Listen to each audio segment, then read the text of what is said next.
Brushy Creek is one of the most sought after neighborhoods when you're moving into the Austin suburbs. But for me, it's more than just a neighborhood, it's actually the place I found my very first home in Austin and in the US. In this video, I'm going to go deep into the Brushy Creek area and look at its convenience, surroundings, and real estate to understand how does it match against the competition.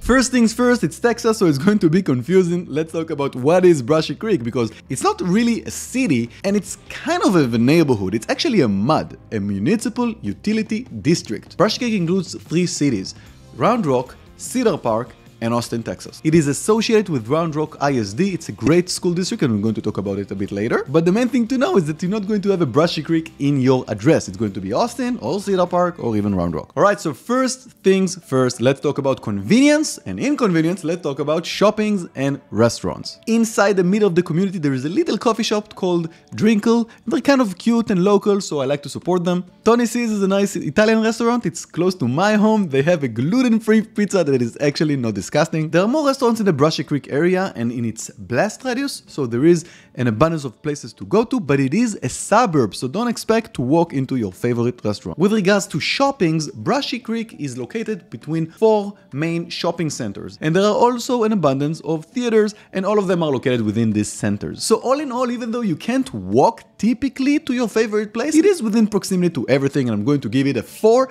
out of 6. From a public transportation perspective, Brushy Creek is still within Texas, which means that the public transportation kind of sucks. The nearest bus stop and train are around the Lakeline area, so you can take a train from there to downtown, but you need to drive there. But when we talk about roads, Brushy is very strategically located between the 183 in the west, the I-35 in the east, the 45 that connect them both, Palmer in the middle, and from everything you can connect to Mopac. The main thing is, it's really centralized and you can get everywhere from anywhere within Brushy with relative ease. When I factor everything in, and I do remember it is a suburb, but it's close to all the main roads, I'm going to give it a 5 out of 6. Moving on to hub proximity, how close is it to the main hubs? So we do have the domain within 15 minutes of Brushy, depending on where you are exactly, and then we have downtown 25 to 30 minutes. If we're talking about traffic, increase the time by 10 to 20 minutes from the times I mentioned earlier. All in all, I'm going to give it a 4 out of 6. Moving on to surroundings and starting with the schools, and one of the best things about living in Brushy Creek is that you're going to be associated with Round Rock West School District.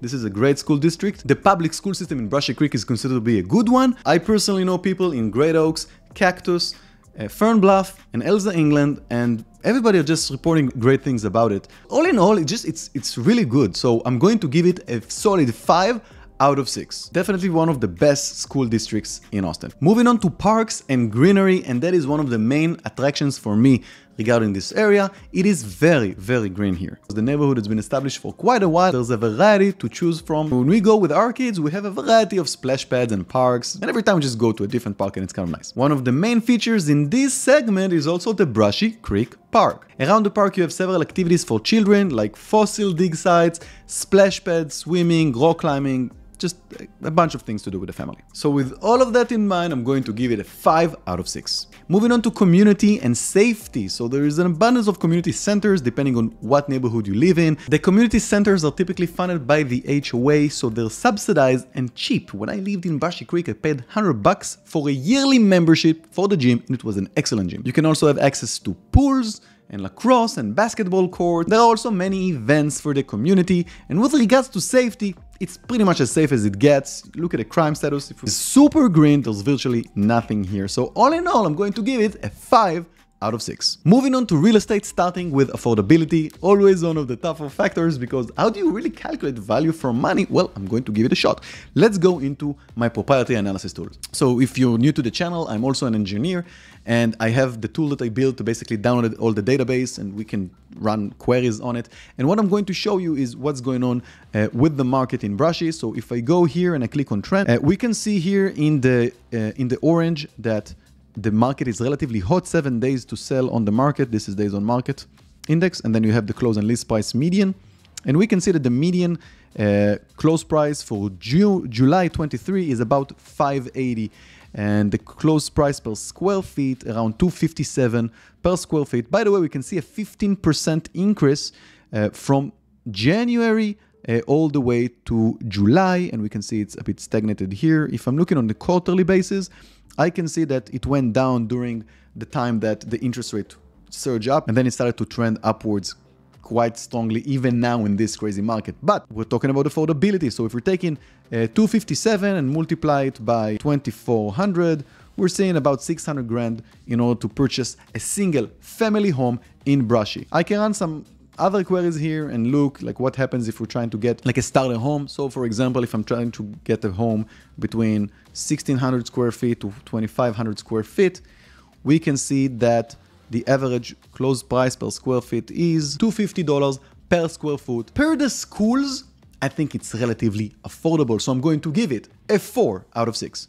Moving on to scarcity, how valuable is the land? Well, if you've seen before, I spoke about it and we saw how the trend is increasing significantly since the start of the year. We can see how the numbers are still increasing in Brushy. I know all the numbers from all the neighborhoods and I can tell you that Brushy Creek is overperforming comparing to the Austin market. And it happens because it's landlocked. It's strategically located between all the roads. So when you compare it to something like Georgetown or Leander, when you have a lot of land reserves, prices there are a bit more stagnated because you can build new properties. In Brushy, you're kind of done. If you're considering to move to Austin, if you're considering investing in Austin, reach out to me. You have my contact information below. We can look at all the tools together. We can understand your specific situation and find the best solution for your needs. All of that means that the land is relatively scarce and valuable, but of course it's not as valuable as something closer to downtown. So all in all, I'm going to give it a 4 out of 6. Continuing to density, and compared to a lot of places in Austin, it's relatively not dense. The lot sizes are between 0.2 to 0.25 acres oftentimes, which means that you're not going to be living so close to your neighbors, you're going to have some privacy. You can expect a large backyard, really depending on the neighborhood, especially if you go to North Brushy Creek or to Breakaway when you have larger parcels of land. If you're into that, you can even find larger lots that you can raise chickens or horses in, while still being within immediate proximity to all of the restaurants and the great schools. So all in all, I'm going to give it a 5 out of 6. The last factor is character. And this is one of the tricky things because I think it's more about my opinion to a degree.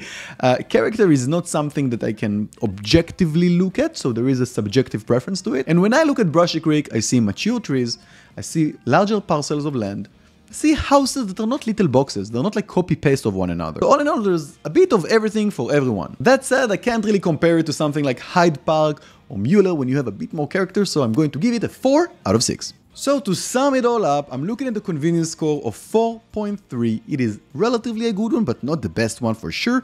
In the suburbs area, it's on the better edge. But compared to something like downtown Austin or Mueller or Ellendale and Crestview, it's not going to compete. In the surrounding factor, Brushy Creek is relatively high ranked. And in the real estate factor, it also shines. The total score of Brushy Creek is 45 out of 60. 60 is a perfect score. Nothing's going to get there. So 45 is definitely a good score. Looking at the entire table, we can compare it to other suburbs in Austin and we can see it is fairly high ranked. I think Avery Ranch beat it by a point, but all in all, it looks relatively good. And I should mention that I didn't even know where it's going to land when I did the score, so I'm not trying to present an argument here. It's more about trying to rank it to the best of my capabilities. But let me know in the comment section, what are you thinking of Brushy Creek? Do you agree with my scores? Would you score it differently? Would you use a different scoring system than the 6-star pointing system that has been scientifically proven to be the best scoring system in the entire world?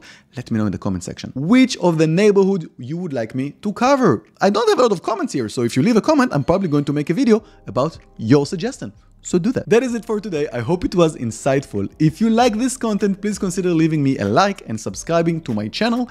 Leave a comment if you want me to cover other neighborhoods and if you have any point that I should cover in the next one. Thank you so much for watching and I'll see you on the next one.